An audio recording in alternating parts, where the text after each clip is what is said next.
இது ஆடி மாதம் இல்லையா, நிறைய பேர் வேண்டுதல்லாம் வச்சிருந்து படைப்பாங்க இந்த மாதத்துல. அதுமாதிரி ஹஸ்பண்டோட ஃப்ரெண்ட் கூப்பிட்ருந்தாங்க கிடா படையலுக்கு. அன்றைக்கி போயிருந்தார். போனதுனால அன்றைக்கி நைட்டு தலைக்கறி எடுத்துகிட்டு வந்தார்.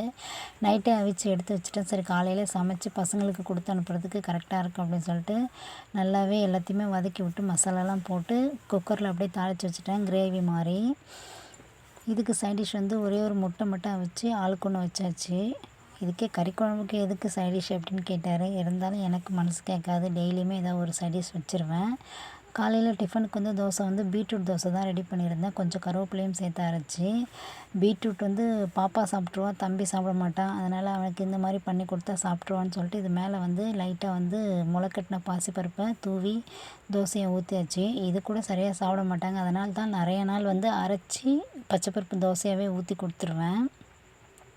ரெண்டுத்துக்குமே ஒரே சைட் டிஷ் தான், சாரி ஒரே குழம்பு தான். காலையிலக்கு குழம்பு தோசைக்கு ஊற்றி வச்சுட்டு மதியத்துக்கு இதை வந்து நல்லா கிளறி மேலே கொஞ்சம் குழம்பு விட்டு கொடுத்தோம்னா கரெக்டாக இருக்கும் சாப்பிட்றதுக்கு.